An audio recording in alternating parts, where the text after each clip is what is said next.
তাহলে চলুন শুরু করি যে মাইক্রোসফট অফিস যদি অ্যাক্টিভ করা না থাকে তাহলে কিভাবে অ্যাক্টিভ করতে হয়। তো প্রথমে আমি যাচ্ছি মাইক্রোসফট অফিসের যে কোনো একটা প্রোগ্রামে আমি যাচ্ছি পাওয়ার পয়েন্টে।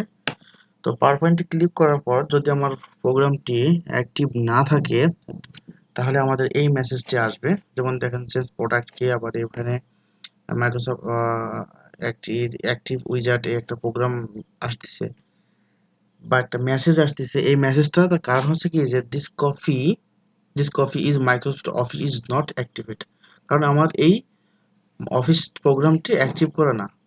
তো আমরা কিভাবে অ্যাক্টিভ করব সেটা আর দেরি না করে শুরু করে যাই। তো আমি এখান থেকে যখনই কোনো আমার প্রোগ্রামে যখন ঢুকবো তখন দেখেন ঠিক একই রকম ভাবে এইখানে মাইক্রোসফট পাওয়ার পয়েন্ট বা প্রোডাক্ট অ্যাক্টিভেট ফেইল্ড এই মেসেজটা আসবে। তো আমরা এই মেসেজটা থেকে কিভাবে আবার আহ, এটা এখানে যে মেসেজগুলো আসবে না, এখানে লাল হয়ে আছে এটাও থাকবে না, কিভাবে আমরা অ্যাক্টিভ করব সেটা আমরা এখন দেখব। তো চলুন শুরু করি আমাদের অ্যাক্টিভেটর যে সফটওয়্যারটা আছে সেটা কিভাবে কোথা থেকে ইনস্টল করতে হয়। দেরি না করে চলে যাচ্ছি আমার দিস পিসিতে, আমার যেখানে সফটওয়্যারটি রাখা আছে আমি সেখানে চলে যাচ্ছি। তো আমার কাছে আছে যে অ্যাক্টিভেটর, আমার কাছে এই অ্যাক্টিভেটরটা আছে উইন্ডোজ 10 কে অ্যাক্টিভেট করবে এবং অফিসকেও অ্যাক্টিভেট করবে। আমি ডাবল ক্লিক করে এটাকে অ্যাক্টিভ করে নিচ্ছি। এখানে যে সফটওয়্যারটি আছে এই যে কেএমএস অটো net.exe, এটার পরে আমি ডাবল বাটনে ক্লিক করছি। তো আমার এখানে একটা মেসেজ আসছে যে ক্যান নট এক্সিকিউট।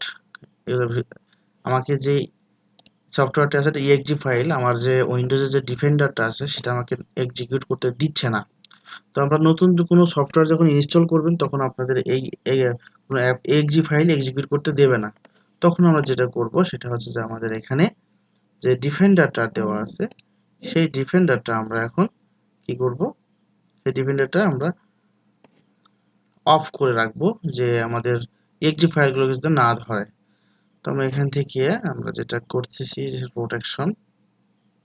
প্রোটেকশনে এই ভাইরাস অ্যান্ড থ্রেড প্রোটেকশন, এখান থেকে আমি চলে যাচ্ছি যে ম্যানেজ সেটিং এ ক্লিক করার পর দেখেন এখানে রিয়েল টাইম প্রোটেকশন দেওয়া আছে, জাস্ট এগুলো আমরা অফ করে দেব, এগুলোকে সব কটাকে অফ করে দেব।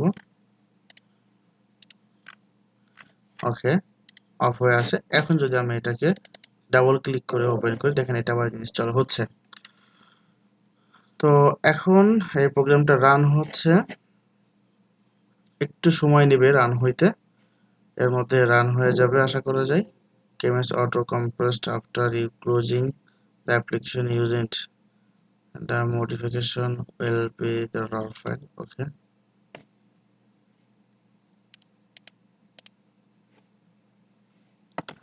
একটু অপেক্ষা করি দেখি কি বলে। আমি আবার ডবল ক্লিক করছি,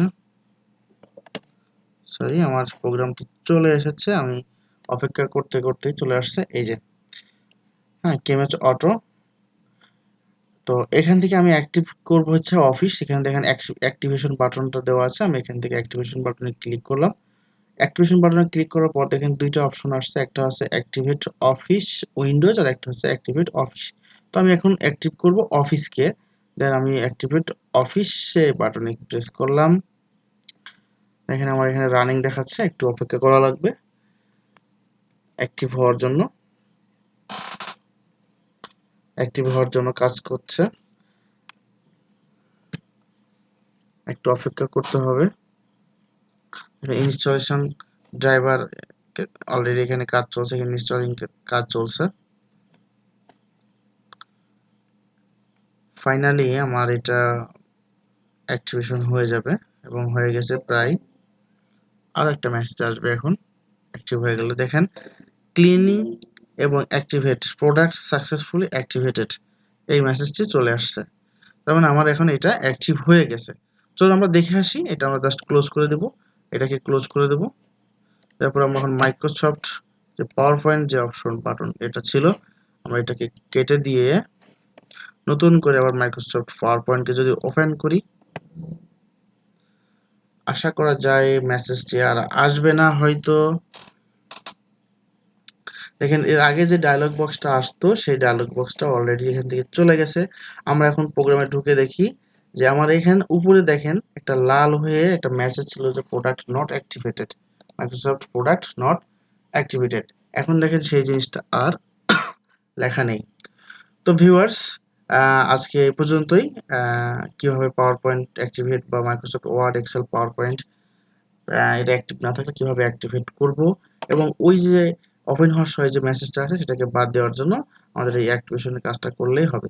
এই অ্যাক্টিভেশন ফাইলটি যদি আপনাদের প্রয়োজন হয় তাহলে আমাদের সাথে যোগাযোগ করবেন, আমরা ফাইলটি আপনাদেরকে দেওয়ার জন্য চেষ্টা করব। সবাই ভালো থাকবেন, ধন্যবাদ সবাইকে।